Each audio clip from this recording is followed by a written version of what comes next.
రమాలా collections grand opening సందర్భంగా ప్రతి ఒక్క బిల్లింగ్ కి ఒక ఆశ్చర్యకరమైన బహుమతి.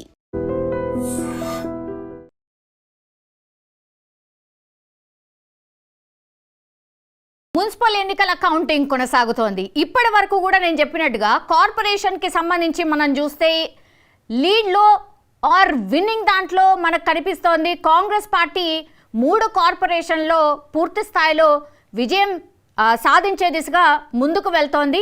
ఇంకా కూడా బీఆర్ఎస్ కానీ బీజేపీ కానీ ఇతరులు కానీ ఎక్కడ కూడా కార్పొరేషన్లో లీడ్లో ఉన్న సందర్భం అయితే మనకైతే కనిపించట్లేదు. నెక్స్ట్ ఇక మున్సిపాలిటీ విషయానికి వస్తే ఇంకా మున్సిపాలిటీలో 116 మున్సిపాలిటీస్ ఉంటే అందులో లీడ్స్లో మనకు కనిపిస్తోంది కాంగ్రెస్ పార్టీ మొదటి స్థానంలో ఉంది, 41 స్థానాల్లో లీడ్స్లో ఉంది. బీఆర్ఎస్ ఏమో 9 అండ్ బీజేపీ 1, ఎంఐఎం 1 స్థానంలో మనకైతే లీడ్లో కనిపిస్తోంది. ప్రస్తుతం అయితే నల్గొండ జిల్లాలో పూర్తి స్థాయిలో వార్ వన్ సైడ్ అన్నట్టుగా కాంగ్రెస్ పార్టీ స్వీప్ దిశగా ముందుకు వెళ్తోంది. నల్గొండలో ఇప్పటి వరకు మనకు అందుతున్న సమాచారం ప్రకారం అయితే నందికొండ మున్సిపాలిటీ అనుకోండి, చండూరు అనుకోండి, హాలియా అనుకోండి, హుజూర్ నగర్ అనుకోండి, దేవరకొండ అనుకోండి, చిట్యాల, ఈ ఆల్ మున్సిపాలిటీస్లో కాంగ్రెస్ ప్రభంజనం దిశగా ముందుకు వెళ్తోంది.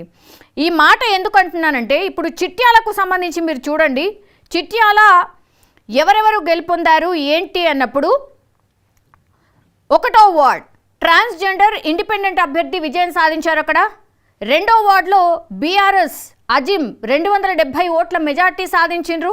3వ వార్డులో కాంగ్రెస్ గాలి యాదమ్మ లింగయ్య గెలుపొందారు. 4వ వార్డులో కాంగ్రెస్ కోనేటి ఎల్లయ్య గెలుపొందారు. 5వ వార్డులో కాంగ్రెస్ గుండెబోయిన శ్రీలక్ష్మి సైదులు కేవలం 35 ఓట్ల మెజార్టీతో విజయం సాధించిండ్రు. 6వ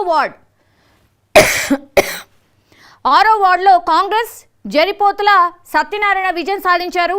7వ వార్డులో కాంగ్రెస్ దేశపాక రాజేష్ లత విజయం సాధించారు.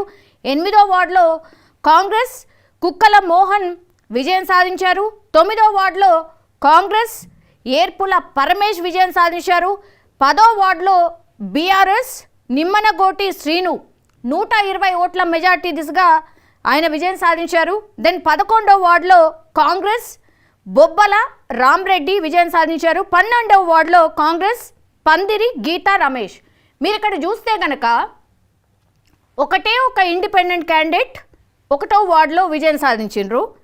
దెన్ 2వ వార్డులో బీఆర్ఎస్ కనిపిస్తోంది. తర్వాత 10వ వార్డులో బీఆర్ఎస్ కనిపిస్తోంది. మిగతా అన్ని స్థానాలు కూడా కాంగ్రెస్ పార్టీ కైవసం చేసుకుంది. మనకు తెలుసు కోమటిరెడ్డి బ్రదర్స్ పూర్తిగా అన్నీ తానై వాళ్ళే నల్గొండ జిల్లాకు సంబంధించిన వార్డుల దగ్గర నుంచి మున్సిపాలిటీల దగ్గర నుంచి వాళ్ళందరూ అక్కడే ఉండి అభ్యర్థులు ఎవరు విజయం సాధించబోతున్నారు ఇవన్నీ కూడా వాళ్ళే దగ్గరుండి ముందుకు నడిపించారు. అండ్ ఎప్పటి నుంచైనా సరే నల్గొండ కాంగ్రెస్కి కంచుకోట అంటారు కాబట్టి ఆ కంచుకోటని మరోసారి కోమటిరెడ్డి బ్రదర్స్ నిలబెట్టుకున్నట్టు మనకైతే స్పష్టంగా ఈ రిజల్ట్స్ని బట్టి మనకైతే అర్థమవుతోంది. నల్గొండలో 6 మున్సిపాలిటీలు పూర్తిగా క్లీన్ స్వీప్ కాంగ్రెస్ పార్టీ కైవసం దిశగా ముందుకు వెళ్తున్నట్టుగా మనకైతే అర్థమవుతోంది. ఇది నల్గొండ అనుకోండి, లేకపోతే చిట్యాలలో ఎవరెవరు అభ్యర్థులు విజయం సాధించారు అనే దానికి సంబంధించిన పూర్తి అప్డేట్స్.